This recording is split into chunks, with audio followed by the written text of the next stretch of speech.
Hey, what's up, everybody? Paul Eston Jr., a.k.a. Boy Green. I'm the New York Jets digital reporter for Heavy.com, and welcome to my YouTube channel. We're also streaming live on the Heavy on Jets Facebook account to 20,000 of you crazy Jet fans. Howdy to you guys as well, and also on my Twitter account, @BoyGreen25 as well. And we got a special guest for the first time since he got the new gig, since he got the new TV smile, the new TV face on. Let's bring him in. Of course, you know him, Connor Hughes of SNY TV. Connor, what's up, my man? I appreciate you, man. How you doing? I'm doing well. How's the TV treating you? How's the new life, man? You kissing babies, signing some more autographs? How are things going? A little bit. I signed, I think, my first one ever at training camp this year, which was freaking weird. You know, I told the guy who asked me, I was like, you realize whatever I'm putting my name on, it's going to lose value immediately. But no, it's been a blast. You know, I was a kid growing up. This was, you know, TV was what I always wanted to do. You know, I originally wanted to be a play-by-play guy, and then my career just happened to take me down the writing route.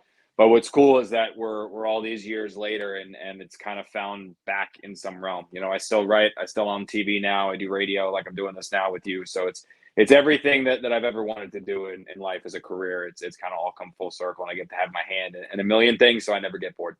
Well, let me ask you about that, because that's where actually this interview started. Not that I need a reason to talk to Connor Hughes, of course, but the reason why was the Carl Lawson story. And I figured, and they're wrong on me to assume, I went, oh, Connor Hughes is going TV, baby. Throw the writing out the window. That was merely a bridge to get to television. And then we see the beautiful piece by Carl Lawson. I want to get the genesis of it, of course, as well. But also for you, it is about getting your hand in a couple of different pots, doing a little bit of everything, that you're still able to get that writing fix, that writing itch that you were able to accomplish at The Athletic, but you could still do that at SNY.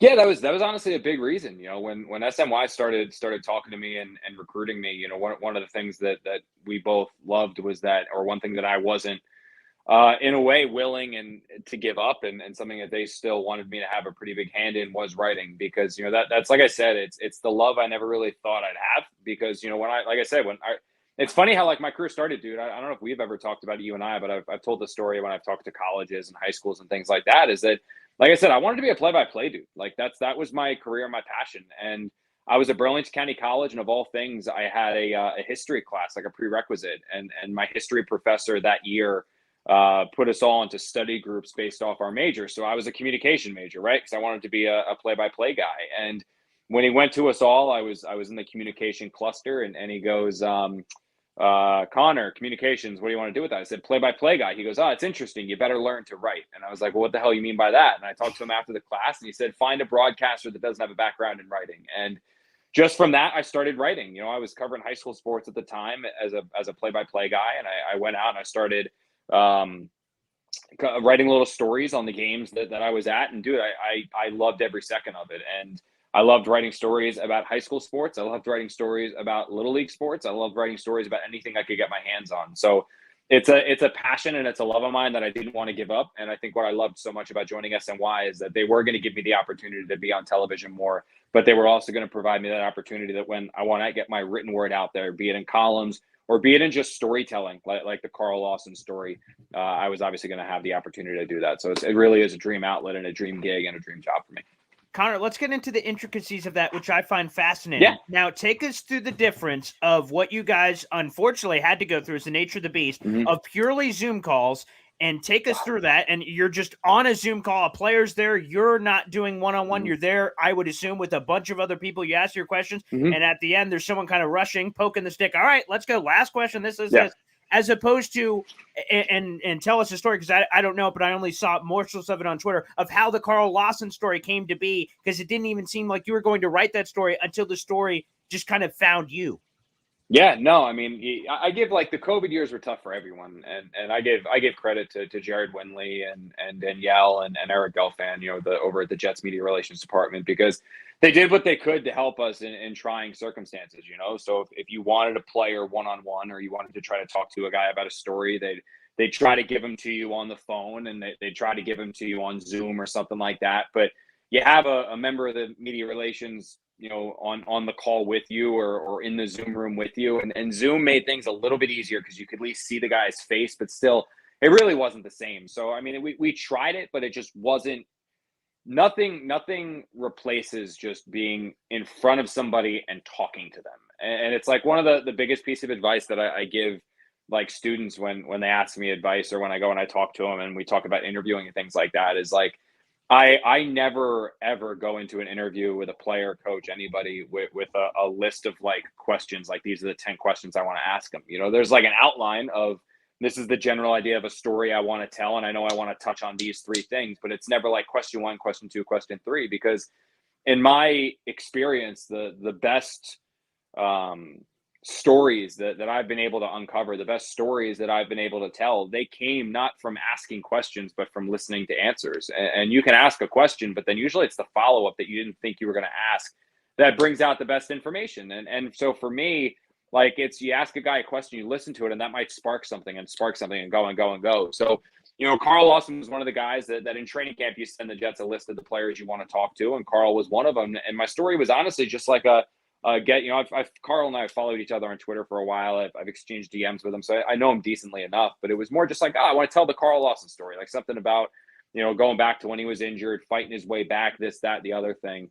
And I lost my monitor. I obviously went to sleep mode there in the background, but yeah, now we got like space behind. That's very nice. That's a nice touch, by the way. I didn't know that was my screen. Oh, now it's gone. There we go. So yeah, like I said, I literally have that left here with how crazy today has been. Yeah, right. Yeah. But no, so I just kind of wanted to tell the story about him getting hurt. And so I made a request for him. The Jets set it up, and I had a one-on-one with him in training camp. And so basically I went off to the side with him, and we were talking, and I had asked him about, like, you know, do you have any jitters, like, you know, getting ready to go back out there again, because you haven't played a game in quite a while, back to when you were Cincinnati and things like that. You have any jitters and excitement for week 1? And he goes, no, he goes, you know, not to play the game. He goes, I think I got those out actually at the green and white scrimmage. I felt kind of jittery and antsy before that because it was a game like atmosphere. He goes, the only thing that I'm really pumped up and excited for with this opener is actually because my dad's going to be there. And I was like, oh, I was like, he hasn't seen you play in a while? And he goes, no, I mean, he's dealt with medical issues. And I was like, well, what do you mean medical issues? And then just from there, it went to question. He opened up about his dad. I ended up talking to him and say, hey, do you mind if I talk to your dad for the story as well? He gave me his dad's number. Mr. Lawson's an incredible individual. Gave me all the time in the world to talk to him on the phone for 45 minutes. And I answered about probably 7,500 text messages from me as you know, dot I's and cross T's. But it's a cool story. It's a fun story. It's certainly up there with some of my favorite I think I've ever told. You know, there was the one I told last year on Elijah Moore, which is one of my favorites. Oh, yeah. Again, just Game of Thrones, baby. Yeah. Yeah. Just, he kind of just casually brought up about the list that's on his mirror. And I was like, crap, that's awesome. You know, and I didn't know that going in. He just kind of volunteered it. And then player obviously didn't work out too well for the Jets, but Darren Lee and his relationship with a little kid who survived cancer was another one of my favorites I've told. And all those are just little things you turn up and you can talk about them and get to know them. And I think what's really cool now is that we're back in the locker room. All those conversations come just from casually talking to people and going up and shooting the shit with them. And now we're back in the locker room again, so we have that opportunity to go up and talk to these guys when they're there and just shoot the shit. And you never know what's going to come out. You know, I got a chance to tell this story on Carl, but Kaz and Rich and Dennis and Al and Andy and Zach, I mean, all these guys that are in there here, and then obviously all the guys over at the Giants too. We're all going to get stories and have the opportunity to tell them just because we're back in there. Which I know when some people were like, oh, get the media out of there, the media don't need to be in the locker room, blah, blah, blah.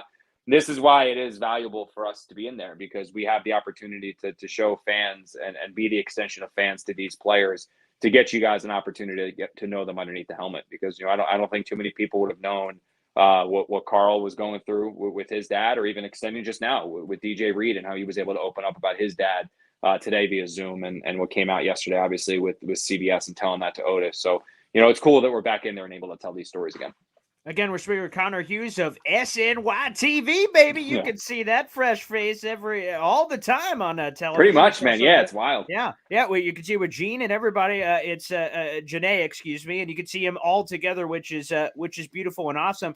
And again, everybody, make sure you show your support wherever you happen to be watching. Connor, we may have discussed this before, so shame on me if we have. But was there ever a fear by you in the COVID world where you're like, man, the NFL teams are getting the college college treatment. I know just from my Syracuse in my Mhm. backyard here, one of the sports we have to cover, they only feed us what they want to. And I'm like, man, they've got complete control. This must be great for colleges like Syracuse that the Jets, along with all the other NFL teams, only fed you guys the Zoom of what they had to, and they can kind of control to a Mhm. sense of how you guys were able to do it. Was there ever a fear by you going, man, this is easier for NFL teams? Maybe they're never going to let us back in the locker room. Maybe they're not going to give us that same level of access. Or did you just always think that, again, it ultimately allows you guys to tell better stories? Did you always know that that's what they were going to do? Or was there ever a little fear that, oh man, maybe not?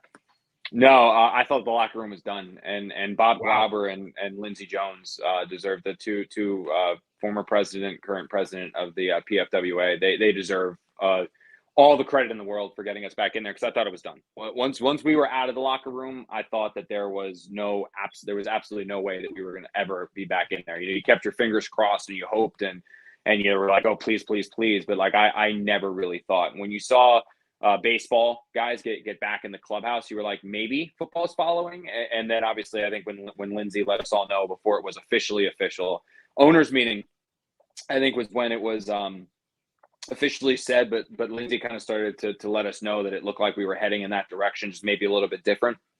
When it finally became real that we were getting back in there, it was like awesome, because you do hit the head on the nail on the head there, man. Where like when it's there's not two sides to every story. There's 17 sides to Right. every single story, right? And if you go back to 2016, 17, 18, pre-COVID, when something happened with the Jets, I knew that I could go to three different areas, hypothetically speaking, to get what I needed, even more than that, four different areas. If I wanted to know what was going on, I could go this route, followed by this route, followed by this route, followed by this route. You would talk to coach, right? Immediately get something from the coach and that. But then you would go to agent, then you go to player, then you go to media relations, then you go to ownership. And you would be able to cross off everything where you were getting the whole complete story and be able to tell the whole complete story, because disgruntled player can say X, but then you can go to his agent who will tell you Y, who will then go to the coach who will tell you Z, and you get the full complete picture. Well, as we went into COVID 2019, 2020, and then 2021, then going here into 2022, coupled with the immense roster turnover that the Jets had, my player sources that I had, the guys that I would go to in the locker room, where I would have players that would tell me things and players I could run things by and players I could know, dude, it was cut off at the knees, because players were traded, players were cut, players were gone. The Joe Douglas completely turned this roster over. And when we're in the locker room, you are sourcing, like you are getting to know guys, and they're getting to know you, and there's a trust that develops. Like think about Carl. Like Carl and I, there's a trust between Carl Lawson and I, where he trusted me to tell his story. I told his story, and you formulate relationships. That's no different. Every single reporter does that across the league with all different players that are in those locker rooms. Well, we're not in there. You don't build those sources. So one major way to tell a story, and one major way to get a message out there, or clarify or confirm or find the truth and the validation of a story, it was cut off at the knees, because you didn't have those player sources. You weren't in there to know. So players only knew me if they happen to look on Twitter and see me retweet something, or happen to follow me so you could DM them, but you didn't really build a personal relationship. And being back in there, I mean, aside from telling these stories, it also allows you to gain a more clarity on what's actually happening within the Jets building. Because I mean, I would put it like, this is like super, super doom and gloom, but like, say things go like super south for the Jets, right? And like, again, I don't think this is gonna happen. Say things go like super south for the Jets, right? And if Yeah. all I know is coaches, Mhm. the only one that's ever gonna tell me why things are going south is the coaching staff, and that's the only source of information you can gather. But now you can go coaching staff, you can go management, you can go players, and you can get the full picture of why things are going south or why things are going bad. Flip side of the coin, if things are going well, you get the complete story of why things are going well from coaches, from players, all that. You can actually learn things, not just what people want to feed you and tell you. So I'm sure, look, if you're a team, you don't want us in there, because obviously Right. it's a chance to get, it's a chance for leaks. It's a chance for you to find out things that they don't want you to find out. But from a viewership, readership perspective, you're going to be more informed readers, because we're back in there and able to get information. And this is not just me. This is every single reporter across the country. Oh, absolutely. So I did want to get into the nitty gritty there. I'm seeing the questions line up, so we'll 100% Yeah, 100%. get back to the current Jets outfit. I have to ask you about George Fant, and he struggled certainly in week one, but I'm going to be honest, I anticipated some level of struggle with, I think it's, Zach Rosenblatt, snip, snap, snip, snap, gave the old office reference for George Mm-hmm. Fant jumping all over the place at left and right tackle, respectively. I mean, it sounded like George Fant was pretty frustrated when he spoke to you guys about this. Are the Jets really just going to kind of let this play? Because it seems like George Fant has been a savior in a lot of respects. For no matter what the injuries have happened, he's gone to wherever the Jets have needed. And that seems like the kind of guy you may want to pay. That seems like the kind of guy that, if you do pay, that would send a great message, certainly to the locker room. Is there any chance that the Jets say, okay, we're going to pay this cat, and we're going to, do everything that's necessary for that? Or they're just going to let this play out and say, you know what? We got the franchise tag in our back pocket. We just play this out and see whatever 2022 is going to lead to. Man, the bickering and grievance that's going to be filed when they try to franchise tag him as a right Oh tackle as yeah, that's a opposed to good a left point. tackle. I don't know the numbers in front of me. Yeah, What the right. difference But is. it's I like know I there's think got to what be a Samini difference, did. but It's like a $5 million per year difference. it's going to be steep. But I mean, look, I think with George, it's an interesting thing because I know when they recruited him, right? Like one of the guys I know is one of my better sources over in Seattle, and I remember when they signed Fant, like he spoke very, very glowingly of him. Like you said, he's never going to be a media darling, but he's just a really, really solid, good football player. And he said that when Fant signed with the Jets, one of the reasons that he signed with the Jets was the Jets told him that he was going to be their left tackle. Well, they sign him as a free agent when he's their left tackle. Well, then they draft Mekhi Becton. So immediately he signs thinking he's the left tackle. Boom, surprise, you're not the left tackle. We're actually kicking you to the right side. Mekhi is going to be left. Then the next year, Mekhi goes down. Fant goes to left to save the day. Plays really well. They're like, okay, you're definitely going to be the left tackle this year. But then Mekhi goes down, or everything happens. Mekhi goes down. They sign Duane Brown. He's got to go right. He's going to go left. But now all of a sudden, Duane Brown's hurt, and we don't know. I know they said there's a chance he comes back, but you listen to Robert Saleh after the game, it certainly sounded like this was going to be more than just a 4 or 5 week injury. So you might now have Fant back. And I think from him, he's frustrated because look, he wants a long-term contract. Like he wants a 5-6 year deal. I think he's 30 years old. Doesn't have too much tread on his tires, but still he's a 30-year-old player. This is probably going to be the last real big money contract that he signs in his career. And he knows that the best way for him to get his production where he wants it to be, and the best place to get his performance where he wants it to be, is going to be if he's able to pick one position and learn that position and play that position. Because he was converted college player, right? He's a basketball player. Then he's a left tackle, but then they signed Duane Brown in Seattle and he goes to tight end, fullback, everywhere. Comes to the Jets, left tackle, right tackle, left tackle, right tackle. He just wants to pick and find a home so that he can establish, grow, build, get comfortable, and then get paid. And it's a shame. I mean, you give him credit; he's a team player, but I'm frustrated for him, and I'm sure some of his struggles on the left side yesterday were because of the flip flopping. I think some of it was also the immense struggles of Laken Tomlinson, which kind of came out of nowhere. So, I think the Jets want to pay him, but also if you are thinking about this from Joe Douglas's perspective, he does also want to see it a little bit more first. You know what I mean? Like he does want to see George Fant do it because he hasn't really done it for a full season yet. So I'm sure he wants to see it a little bit more before he commits a lot of money to him. But you don't want to run into a like Henry Anderson type of situation where you get 1 year where you think it's the case and then boom, it just doesn't work out. 100%. Let's talk about Duane Brown for a second, because sometimes coaches' words can be misinterpreted in a press conference. So I just want to make sure I didn't do that. When he was asked about Duane Brown, everything's blurring together now, but over the last several days, he said, yeah, I hope we could get him back this year. I went, I'm sorry, what? What was that? Because this guy just went, oh, he's our left tackle. A weird shoulder injury earlier this year. IR, but he's back after that for sure. Like, did I hear something wrong? Is there a chance with all of this hoopla that's going on, maybe Duane Brown doesn't even suit up and he just joins Mekhi Becton waiting in the old medical lab as we try to see what's happening here? I think there's a chance. Yeah, I mean, I also think that you probably have Robert Saleh there not wanting to do. I mean, he's gotten mud on his face a little, and it's not his fault. Like Robert Saleh hasn't done anything wrong with these injuries. Like, I mean, the Mekhi Becton one, like the trainers told Saleh as he was walking off the field that the knee is stable, he's probably fine. So when he comes and meets us, he's telling us what the trainers tell him. Next day, all of a sudden, out the year, right? Like that's just you can't control. Like it's the trainers told him, and he just came and relayed us. Then the Zach Wilson things happens. Oof. He's trying a little gamesmanship stuff. It's like, oh, don't worry, it's maybe he's like, you know what, screw this, I'm not playing this game. he's out the month, right? So it's like he doesn't want to come out and say he's going to be back week 5. Then suddenly that shoulder, it doesn't heal the way. And Duane Brown think about it. You're an offensive tackle. Everything is this.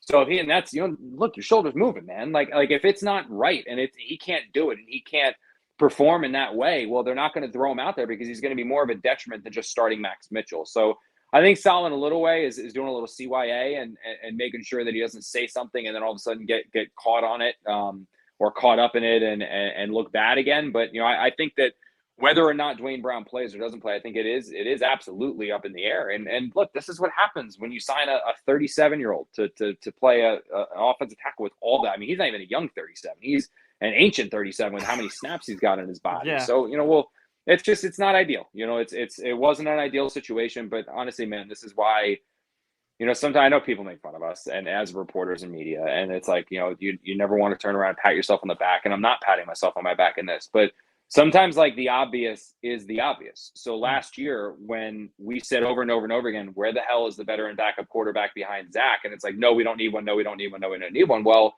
Zach goes down and suddenly they're trading for Joe Flacco because it's like, well, why didn't you just get the backup quarterback from the beginning? And then you don't have to worry about this trading stuff, right?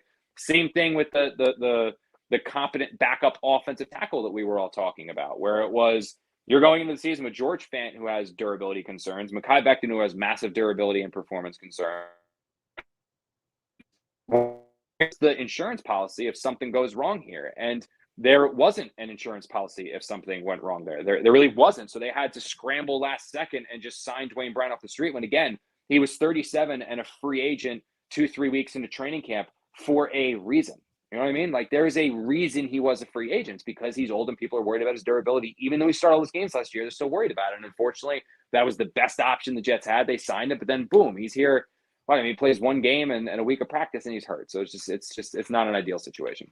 All right, I want to play a clip here. You were just in this room virtually, so you're going to hear and see the clip that you've already seen before, but I just need your reaction to this. This was Robert Saleh just a little bit ago, and folks, the fans who may not have seen this yet, this is on my Twitter account. I cut up a lot of the clips for the press conference. Here's Robert Saleh, about 20 seconds. Here we go. And then it carries on to the second half. You're just going to feel it. And in a way, it does just click, where you're just stacking up day after day after day. And it's really, really cool when it does happen, because it just absolutely pops off the tape. And I know it's going to happen. And we're all taking receipts on all the people who continually mock and say that we ain't going to do anything. I'm taking receipts. And I'm going to be more than happy to share them with all of y'all when it's all said and done. Well, Connor Hughes, that is, we're in week 1 after the first game. What did you make of Robert Saleh coming out and going, oh, we're going to have receipts? And I haven't heard the interview yet, but I saw the quote from the Michael Kay show, and he went even deeper, saying we can't wait to shove it down people's throats. It's a quote from the Michael Kay show, so he went even a little bit more aggressive on the radio. But what do you make of that week 1? Wow. Win, man. That's it. Like, you got to win. That's it. And I talked to Robert's a great guy. Like I talk to him often. He's great with the media. He's great with me. He's a good dude. But like, this is what it comes down to, is like, win. That's all that matters. Like it's his quote about yesterday about I'm proud of the way we fought. Yes. It looks bad because the Jets lost.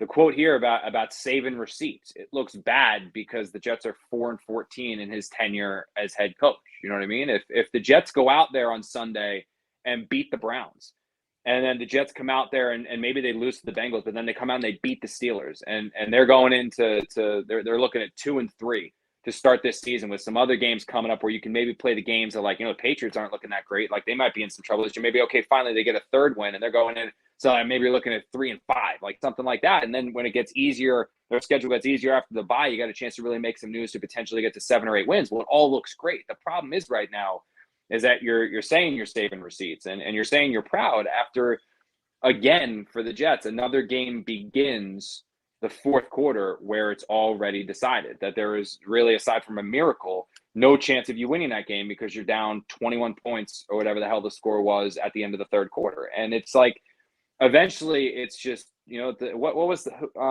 was it Coughlin who said talk is cheap, play the game?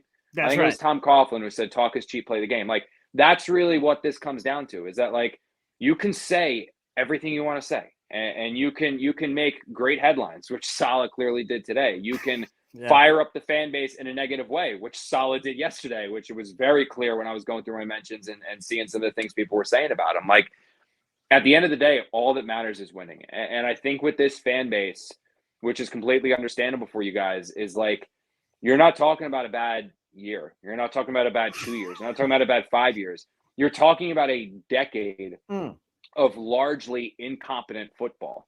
And you're talking about a stretch of football over the last 5 or 6 years where this team has literally become a laughingstock, where they are being mocked on Saturday Night Live, and they're being mocked on commercials, and they're being mocked in Ted Lasso, of all things. Like, that's not good. Yeah. Like, that's just not good. And that's just not going to do it. And if you're like, dude, you're wearing a Jets hat right now, right? Like, people who wear Jets jerseys. Like, I was in an elevator yesterday with a dude who had a Jets like button up on. Like, you can't wear that stuff out there right now without people teasing you, like, about like, oh man, really sorry. Like, dude, I'll tell you, like, so we came home from London, right? Jets played that game in London last week year. 4 last year. Yep. Yeah. So I come home and I go through customs, right? And so I give the guy my passport, and I'm coming across recrossing the border, whatever they say. Whatever. Yeah. And the guy looks at me and goes, what were you doing over there? I was like, I was there for the game.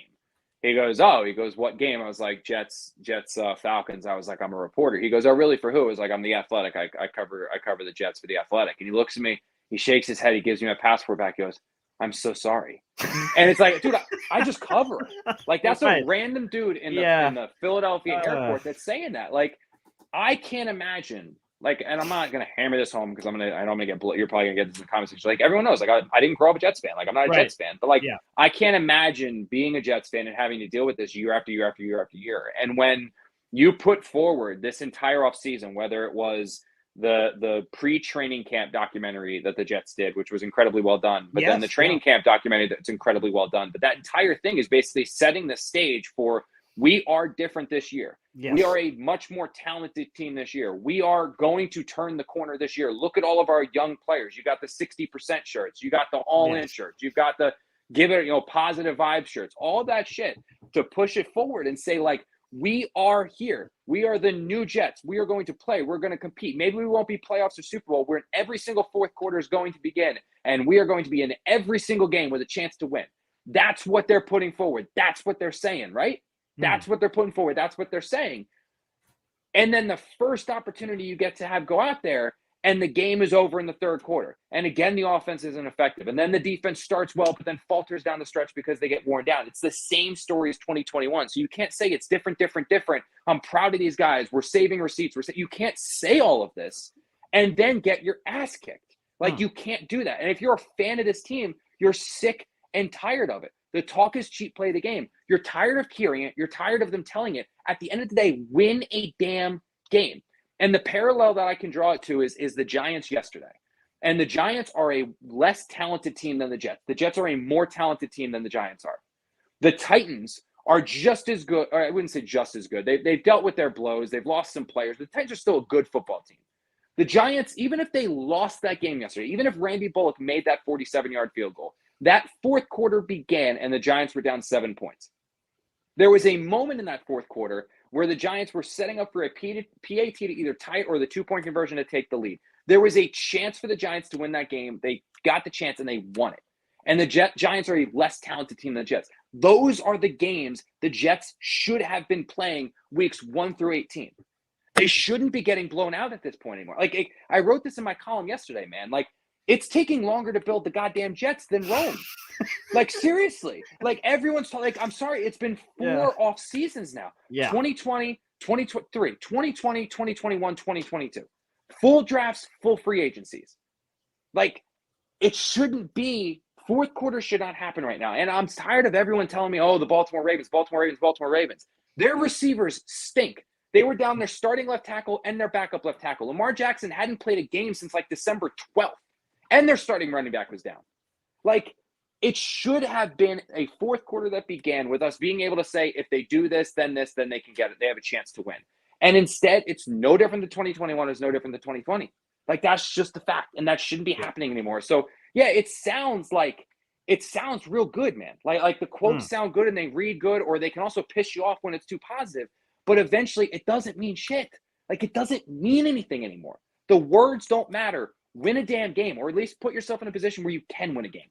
Because I'm tired of it. And I don't even like the team. Like, I shouldn't say that people are going to get all pissed. Connor hates the Jets. I just mean, like, I'm not a fan. Right, like, I'm right. Not, like, I am not emotionally invested in this club, and I'm frustrated.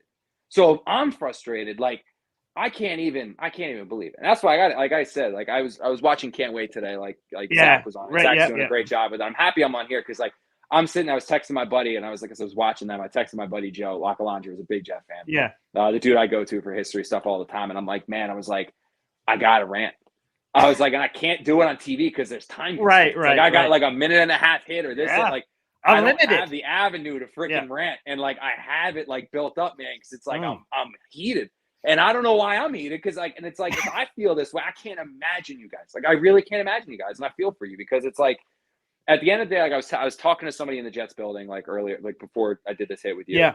And I said it to him. I was like, dude, just beat the Browns. Like, you guys got to beat the Browns. God. Like, that's what it is. Like, that's all it matters. It's like, Ugh. just and if they don't, oh my goodness. You going to the Bengals? I'm going on that vacation. I'm taking that vacation. At That's home? what's happening. Oh, Yeah, that's I'm taking that vacation. Time for it. And by the way, I saw Robert Saleh. I don't know what the outburst. I don't know what it was, but I think it was to your question maybe that I tweeted out. Is he the one that immediately responded to you? He's like, I know you guys are sick of writing about losers and ownership. And yeah, that was I think that was to you. Yeah, again, and I'm like, whoa, okay, Robert Saleh again showing a little verve. Dude, he's passionate. Yeah, he is as passionate as the fan base. But like again, it's been so long that like just none of it matters. Like, yes, okay, 100%. you're not Adam Gase, the stone man that was sitting up there with the hat down low, like staring down in like the that. Corner, like, you're not, right? Yeah, yeah. You're not Gase. You're not alone on a bench. Like, you're screaming. I get it, but like, it doesn't matter anymore. Like and I'm not even saying they have to, like, the Browns. I think they have to win the Browns game. But even if they don't beat the Browns, but we're in the fourth quarter and say like the Browns go down the field, kick a game-winning field goal, right? And it's like, okay, they got their game-winning field goal, but it was a game. And then the Bengals, same thing. The fourth quarter begins and it's a 10-point game. And then the Jets kick a field goal to make it a 7-point game. But then Joe Burrow just does Joe Burrow things, takes him down the field, touchdown to Jamar Chase. Jets lose by 14. Doesn't matter. In the fourth quarter, they had a chance. They just cannot play games anymore.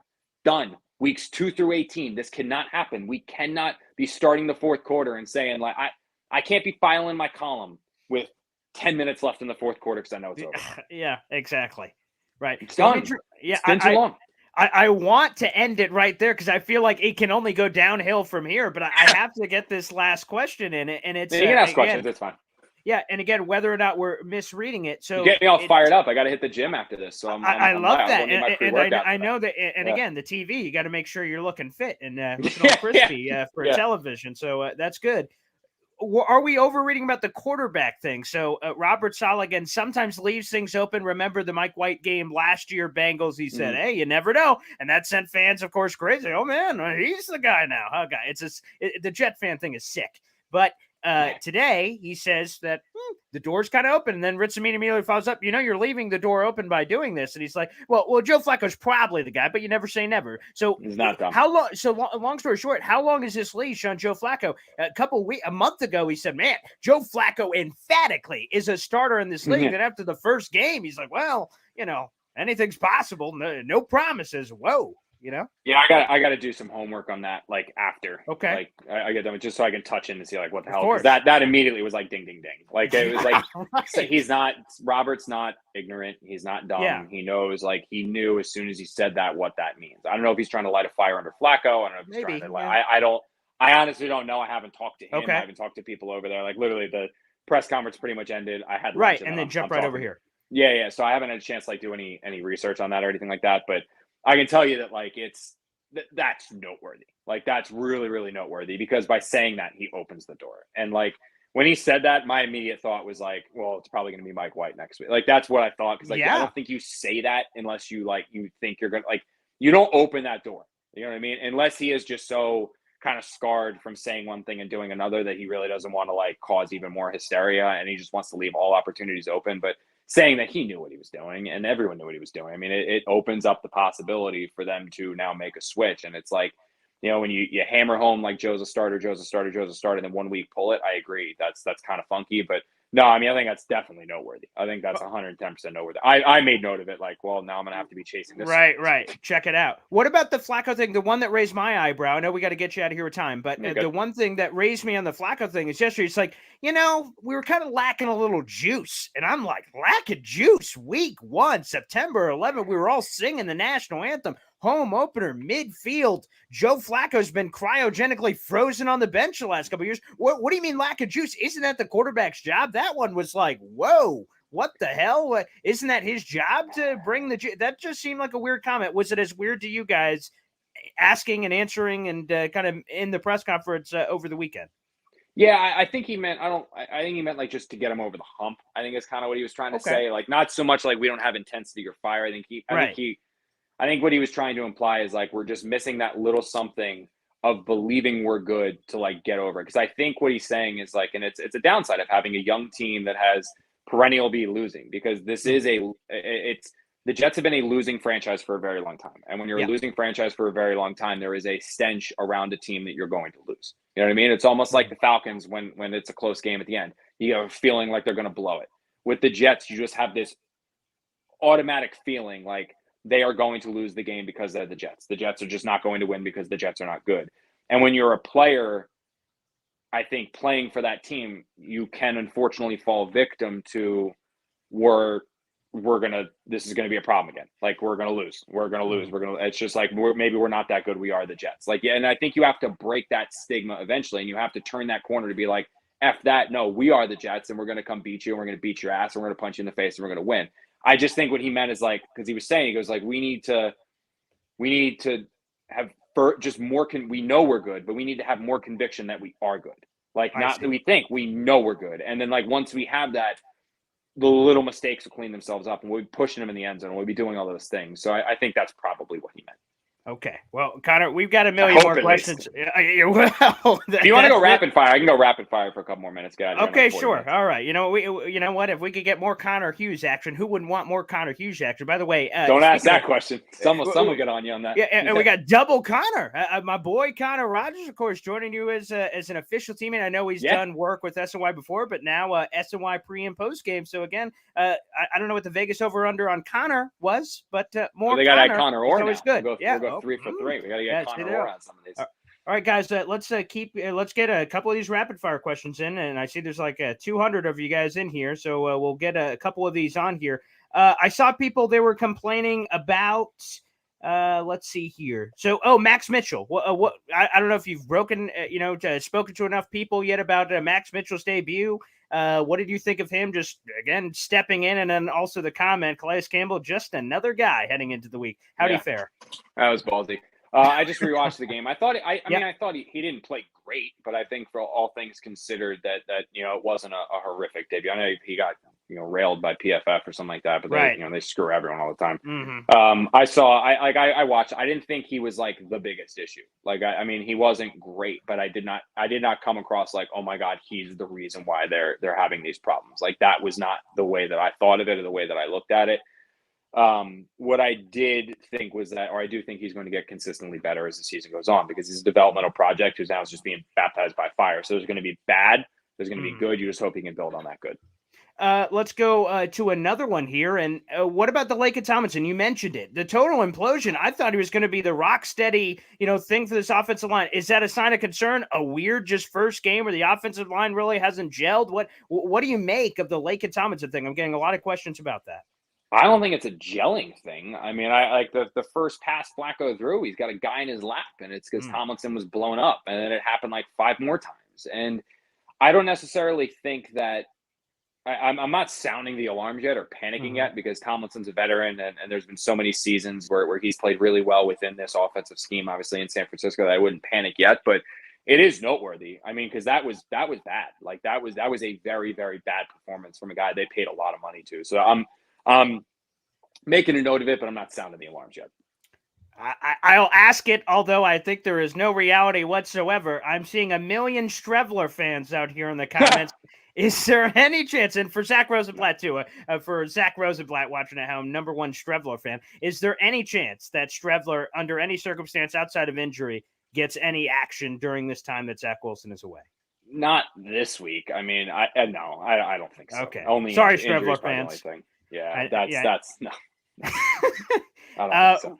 how long does Quincy Williams hold on to the job over Quan Oh, Alexander? well, there's no one behind him. Yeah. No, well, and they're partners. They're the three starters. So I mean, maybe like you see Quan get some more, but the Jets really love Quincy. He's just unfortunately he's going to grade out pretty poorly at times because he's he plays like a bull in a china shop. But sometimes that you live with that because you know what the good's going to get you. And he's a young player. He's developing. He's going to get better. I wouldn't panic about Quincy yet.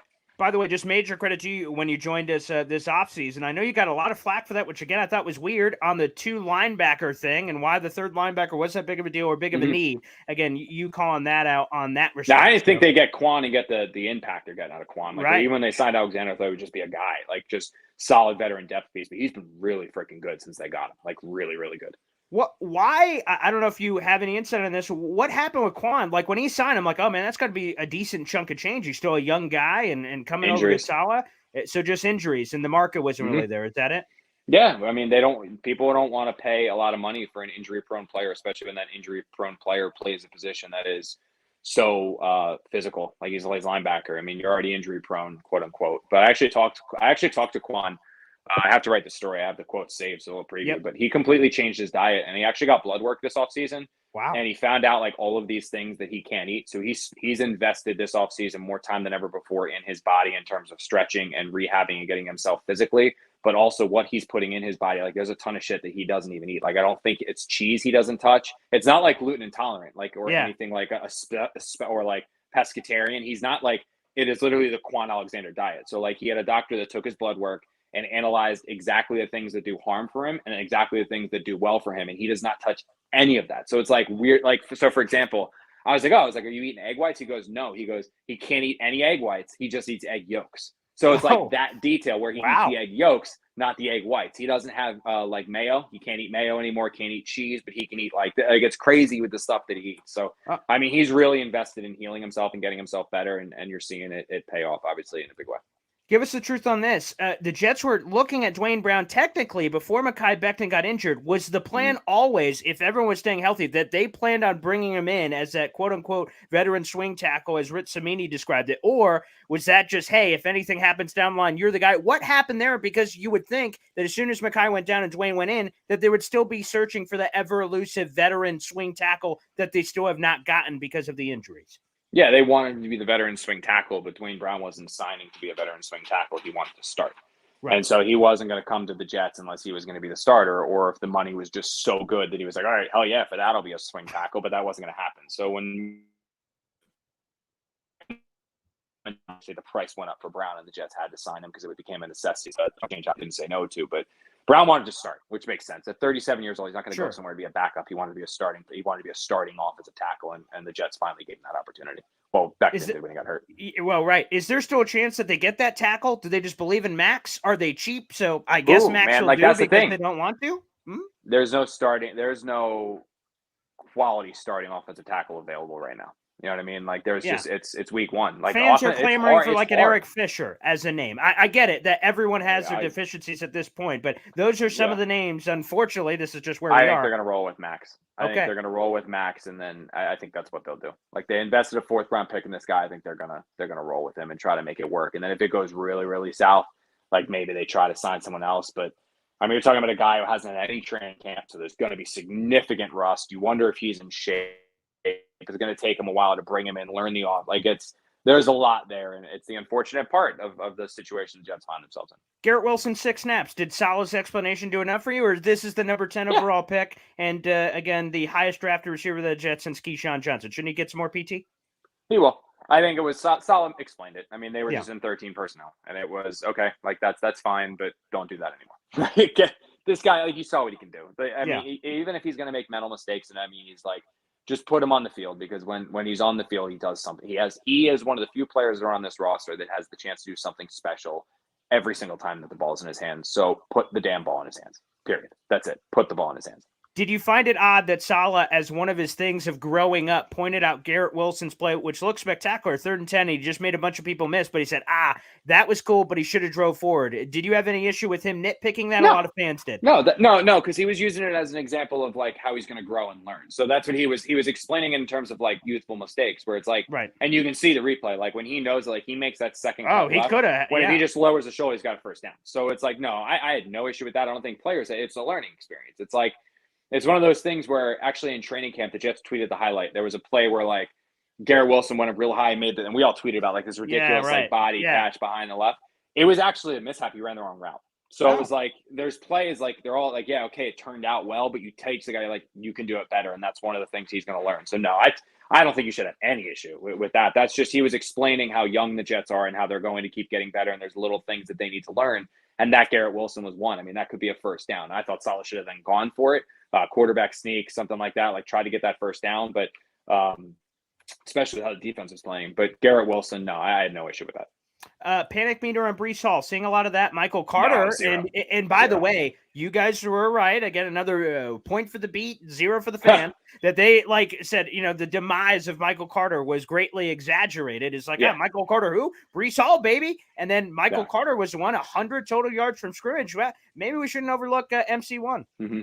Yeah, see, I think it'll eventually end up being 55-45 or 60-40 in favor of Hall, because Hall is the more explosive, game-changing player. But Mike Carter's still going to have a significant role on this team. I mean, look at any Shanahan scheme. There always features multiple running backs. Look at the one that ran to the Super Bowl where they had Coleman and Breida, Mostert, all those guys. 3 guys that were all over 500 yards rushing, if I'm not mistaken. So I mean, they're gonna feature both those guys pretty heavily. But no, panic meter on Breece Hall 0 it was a rookie mistake. Like, he's fighting for extra yards, but you can see the ball is just loose. If it's high and tighter here, there's no problem.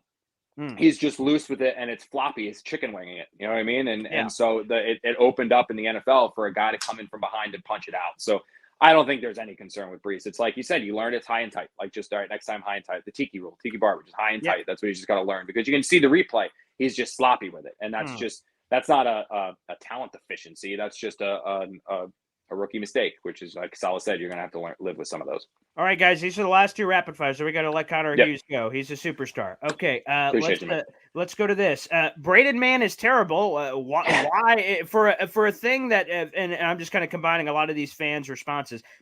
Replacing your punter is easy. Like, what are we talking about here? And they technically they had a replacement last year. Thomas Morstead was better. Is it just because Joe Douglas drafted the guy? Again, I'm just combining all these, that he's got a love for Braden Mann, because again, he shanked one yesterday, and the Jets are not a good enough team to kind of overcome some of that. Why are they sticking with Braden Mann? I mean, Boyer loves him, so that's part of it. And I think the fact he was a draft pick, probably 2020's last hope. I mean, I think that probably maybe is a little, it's probably a little bit of a role as well. But I mean, look, I think this is, if things continue to go poorly over the next 2 or 3 weeks, they'll replace him. They'll find another punter. They'll sign someone off the street. You'll see him bring in someone for a tryout, because you can't live with this anymore. I mean, last year, I excused the mishaps last year and the problems last year because he had the knee injury. You know what I mean? Like, he had a problem with his knee, and you could absolutely see where that would impact him the rest of the way.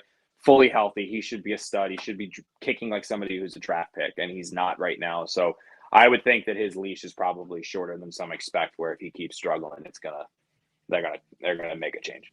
And here's the final one. Corey Davis. Again, he had another bad drop on 3rd down. And I want to combine your teammate, Rich Samini, is just a teammate as part of the beat. He tweeted out as part of his podcast, the Flight Deck podcast, that he said that he could predict that Corey Davis's name will float around the trade deadline coming up this year, because teams will be interested. In theory, Garrett Wilson will be up and coming, and then, a potential swap-a-rooney could make sense there. So concern level on the Corey Davis drops. Again, we thought he was going to be a new guy, lost weight, all these other things, but we see that drop, and I think a lot of Jet fans are honing in on that. And the second part of that is that you could kind of move on and then also give Garrett Wilson, Denzel Mims, and all these other guys more opportunities. Thoughts? Yeah, I would say that where Rich was probably talking about that is because Corey basically there's no guaranteed money left on his contract after this year. So if the Jets are a 1-6, 1-7 football team approaching that trade deadline, and a contending team wants to add a player to fortify their receiving core, trading a 4th or a 5th round pick for Corey Davis to still have 1 year of team control, or to just cut him and save all that money makes a ton of sense. You know what I mean? Because he's probably not going to be back with the Jets next year because they're going to try to recoup that money. Sure. So it's more just like if things go real south, really for the Jets, they'll trade him to a contender just because they know they're not going to bring him back. So get something now and then let him go. But I don't think it's like they're going to, if the Jets are 3-5 or something like that, why would they actually you? have a chance to maybe make some noise, you're not going to trade him because they do value him both in the locker room and as a player. But those drops got to stop, man. Like, what's no up with that? Well, is there just because it seems so, and I guess this is just any player that comes to the Jets in terms of the uncharacteristicness. Like Corey Davis comes over, never hurt. Never drop. And then we're like, oh, okay, that was just a weird 1 year thing. Then this year, and again, it's probably unfair for one play, but I mean, again, look at the Jets' third downs were terrible over the weekend, and then that's the one that people are looking at. Again, the drops continue. It just seems kind of funky. Yeah, I don't get it. Honestly, I don't. That's one that doesn't make sense to me because I don't ever remember this being a problem with him, but it has been. It's a concentration thing, and he's just got to work out of it. All right, Connor, come on, man. This is your platform. We got 200 freaking people in here live right now on top of the hundreds of people, which, by the way, thank you guys so much for tuning in. I always love these Connor Hughes conversations. So, Connor, plug it, baby. What do we got? What do we got coming up this week, my TV superstar friend? Yeah, so I'm going to be on, it looks like I'm going to be on GSN, the Geico Sports Night in studio on Wednesday and Thursday. I'll be with the Jets on Wednesday. Their Jets practice Wednesday. Then I'm going to be with the Giants on Thursday, Friday, because I'm covering the Giants home opener on Sunday. But then I'm back with the Jets for the Steelers game. So I'm there week 3, week 4, both teams, and then week 5 I'm in London for the Giants. So I'm all over the place. But this week I'm Giants game, and then come back and I'm Jets. So I'm all over the place. But honestly, you guys just watch SNY if you want to. If you care to see me, that's where I'll be most nights. All right, excellent. So whether they care to see you, there you go. SNY. Yeah. Connor, it's always a blast to have you on here, and I always appreciate it, man. We'll check down the line. Thank you so much, as always, my man. Appreciate you, man. Thank you so much. All right, there he is. Connor Hughes right here live on YouTube, heavy on Jets, and Twitter as well. Thanks, everybody, for tuning in. We'll see you next time. Peace out.